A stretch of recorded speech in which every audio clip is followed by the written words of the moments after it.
The Canon M50 has by far been one of the most popular cameras for beginning photographers and people that want to get into vlogging over the last couple of years. And we just stumbled onto this camera by accident because we were both frustrated with using our DSLRs for video. And we ended up buying one, and it worked perfectly for video, but what we discovered was that it's a great little camera for photography. So we made a series of videos, and there's a playlist on our channel that I'll link here, and those videos have by far been the most popular videos on our channel because we started to talk about the M50 as a photography camera. So today I thought I would answer some of the most asked questions that we have on the channel, and we've probably answered thousands about this camera. So I'm going to jump right in with some of the things that are asked of us all the time with this camera.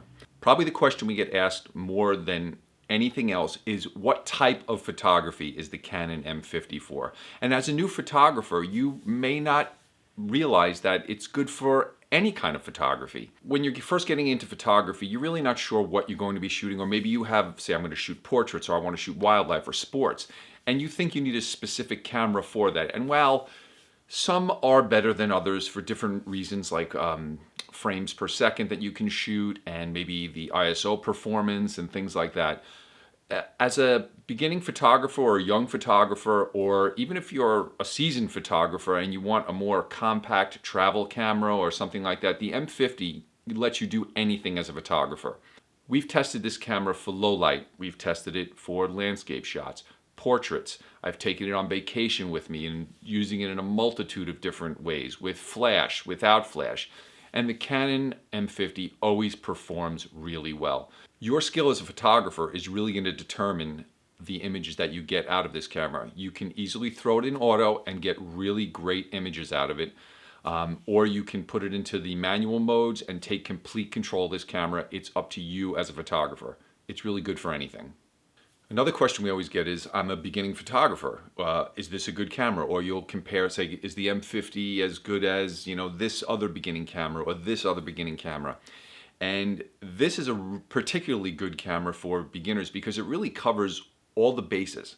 You can do just about anything with this camera. If you want to get into vlogging like I'm doing right here, perfect for it. If you want to walk around with it and use it on a tripod or a little switch pod and do some more moving around vlogging, perfect for that. Autofocus is fantastic. It's got the flip out screen.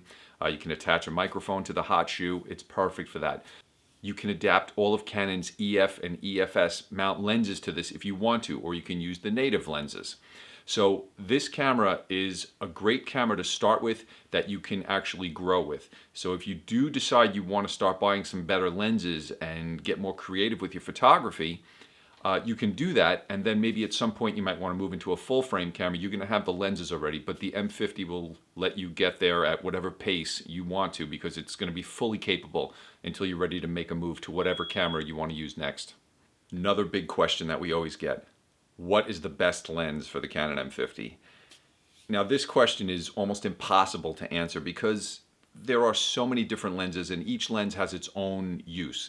A 70 to 200 you might want to use for wildlife or portraits, where a 16 to 35 lens you want to use for landscape. So it depends on what you're shooting really. But I will say this: if you're getting the M50 and you're thinking you need to spend a lot of money to get good images and go get expensive Canon lenses, I would say don't do that. Start with the kit lens that it comes with. Maybe get the 22mm f2. So build out your M50 kit with the M50 lenses, with the M mount lenses, because they're made for each other and it keeps your kit small and compact. So you really can cover all the focal lengths with the M mount lenses, and you're going to get excellent results with this. And then if there's something you think you're missing, that's when you go buy yourself a different lens, maybe a more specialized lens or something a little bit more maybe a more shallow depth of field, or just whatever it is you think you're missing, go spend the money then. But, work with what they're offering you for this camera, because we've learned, I went out and bought all new lenses, and I'm going to link a video here where I talk about that. But I went out and bought lenses before I even used the camera. I'm like, I want this lens, I need this focal length, and I ended up, I don't use them all. I use the kit lens that I have here, and I use the 22mm, and the other lenses kind of sit in my bag at this point. Another question we get is, what picture style should I set the M50 at? So this is kind of a different question. Now you're talking to someone who is a seasoned photographer who shoots in RAW. And if you don't know what that is a picture style on its own. It's basically the image quality. So there's JPEG and RAW. When you're shooting in RAW, it doesn't matter what picture style you shoot in, because in your editing program, you have the ability to apply any picture style you want to your RAW image. And that gives you a lot of flexibility. Now, if you shoot JPEG, there are some choices inside there, and I like to stay with a neutral picture style. I don't want the camera to manipulate my images too much. I want it to stay as true to what the camera actually shot as possible. And then if there is something I want to do to it, even in a JPEG form, I can still edit it to the way I want. But I would say the neutral picture style is a good one to start in. Now, this is something that you can definitely play around with. Put the camera on vivid or, night shot or whatever it is, the different styles that they have in there, and see what, the results you get. And maybe you'll find something that you like. But I would recommend, and I know Eric would recommend, shooting in RAW.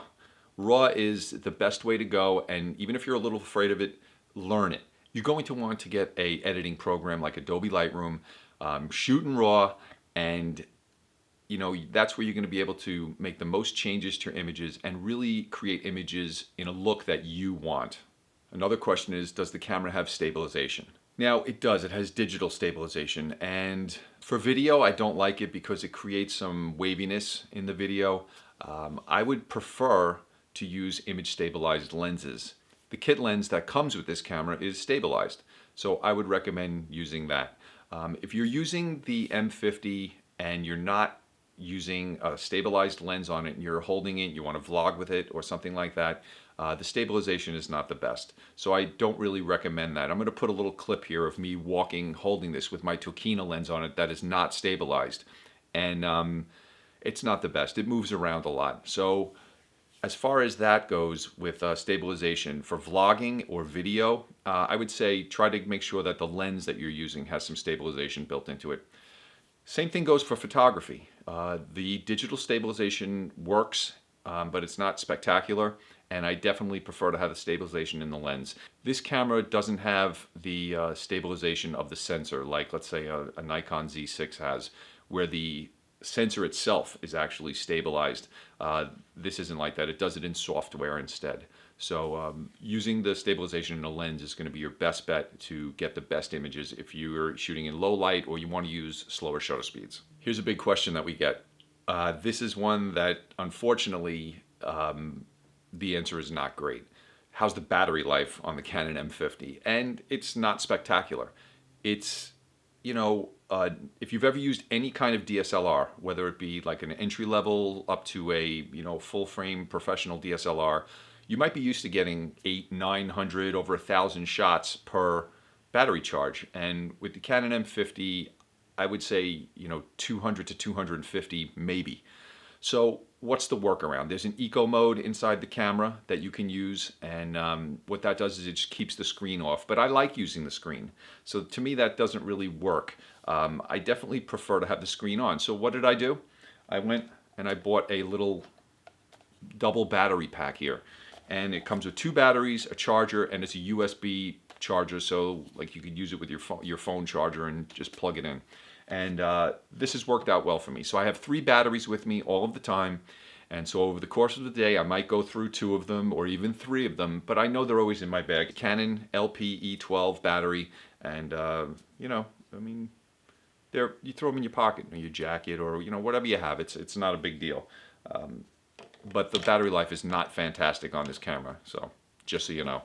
Can I use a microphone with this camera? And yes, you can. I'm using one right now. I'm using a Rode video microphone here while I, shoot these videos. And we have a video micro that we use with this camera, and that's one of the great things about it. It has an input on the side that you plug your microphone right in, and I'm still able to use the flippy screen that I'm looking at now, and there's the hot shoe on top to mount the microphone, so it really works great, and it makes a big difference over the microphone that's built into the camera, which has a very tinny, empty sound, and you get wind noise. So If you're going to be doing any kind of video, it's definitely worth it to get a microphone, and whatever microphone you get is going to really improve the sound on the Canon M50. So yes, you can put a mic on it, and you definitely should.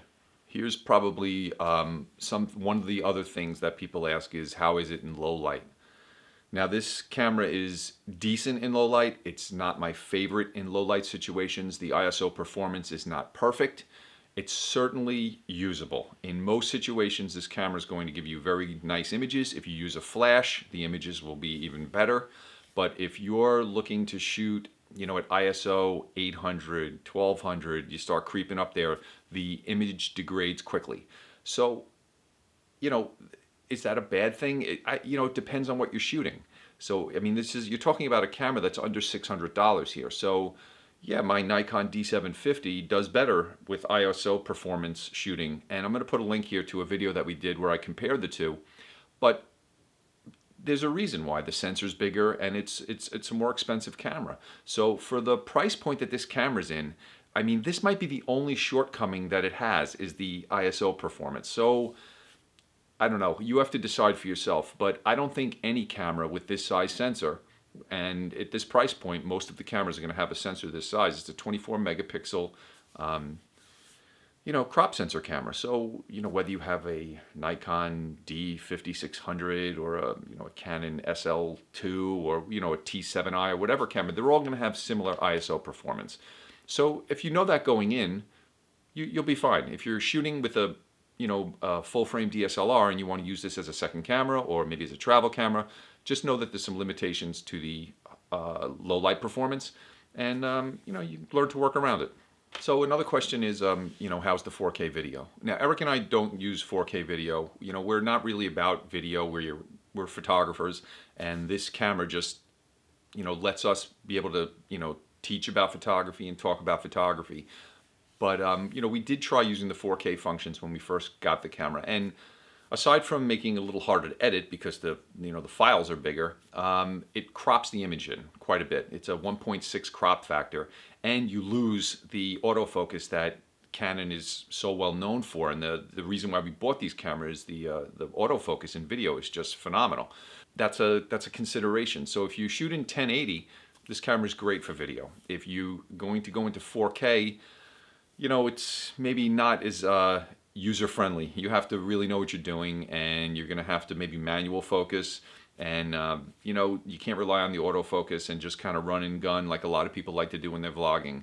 So, and you're going to have to deal with that crop factor. So what's going to happen is, you're going to have to use lenses that are really wide as opposed to shooting in 1080. Like right here, I'm about 3 feet from the camera, and I'm shooting at 15 millimeters, and it's a nice wide, it's a nice wide shot.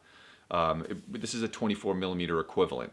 Now, if I put this in 4K, it's going to bring me way in, and that's not something that I want. I don't want to have other lenses for when I'm shooting in 4K. So for us, and for a lot of people, from what I've read and watched videos on, the 1080 is the way to go with this camera, and you might want to stay away from 4K. And if you're dead set on 4K, this might not be the camera for you. So I hope I answered some questions. This is a great camera. It's easy to use. It's lightweight. It has great performance. It takes amazing images. It's great for vlogging. There's a reason why this camera is so searched and why so many people watch videos on it, because it really answers a lot of questions.